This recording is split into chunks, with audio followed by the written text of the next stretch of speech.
Hello and welcome back to Work, Life and Zen. I am really glad you are here.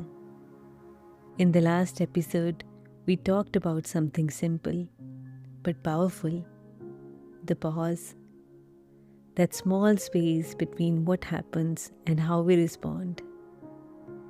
Because when conflict arises, our first instinct is often to react quickly, and creating even a brief pause helps us respond with more awareness.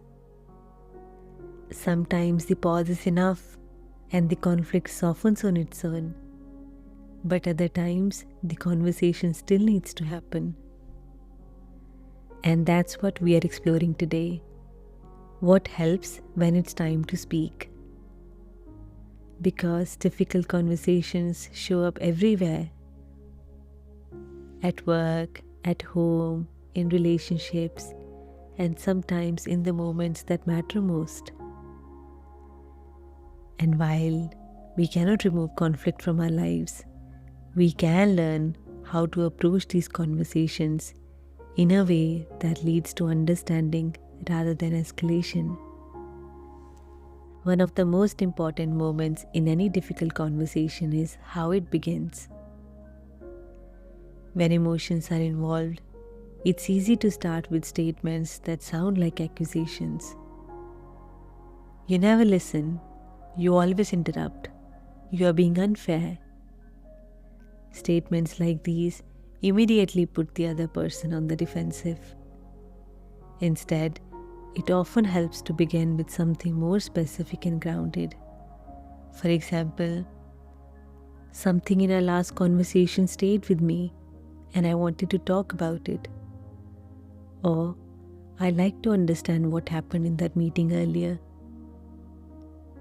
These kind of openings don't remove the disagreement, but they create space for a real conversation. Sometimes the difference can be surprisingly small. I have seen conversations where two people start out tense, both ready to defend themselves. But the moment one person pauses and says, "Help me understand what happened from your side," the entire tone shifts. The conversation moves from tension to curiosity. And once the conversation begins, one of the most powerful things we can do is surprisingly simple. Listen. Not listen while preparing a response, but listen with the intention of understanding the other person's perspective.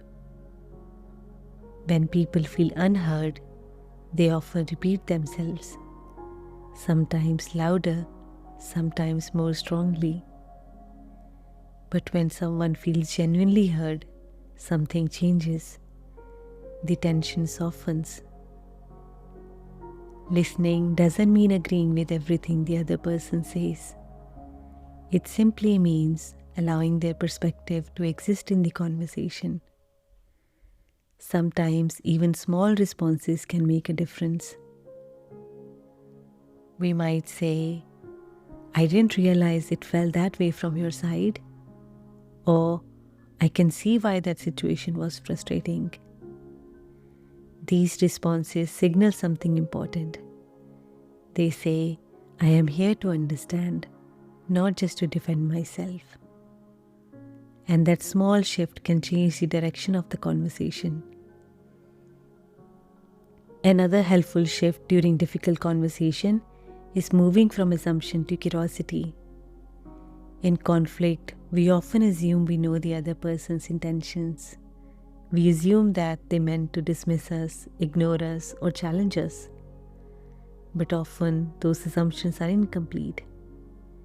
Curiosity opens the door to a different possibility. Instead of reacting to the assumption, we might ask, "What was going through your mind in that moment?" Or, "Can you help me understand how you saw the situation?"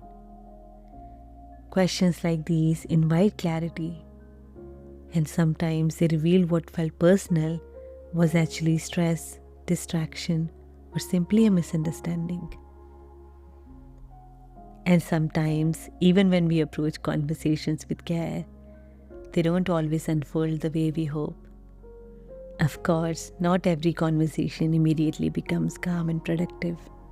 The other person might still feel upset. The conversation might become tense or repetitive. This is where boundaries become important. Boundaries are not about shutting someone down. They are about protecting the quality of the conversation. Sometimes that might sound like, I want to have this conversation, but I think we both need a little more time before continuing. Or, I care about resolving this, but I don't think this direction is helping us understand each other. Or simply, can we come back to this later when we are both calmer? These kind of boundaries allow the conversation to pause without damaging the relationship. And often, stepping away for a short time allows both people to return with more clarity. Over time, something interesting begins to happen when we approach conflict with awareness.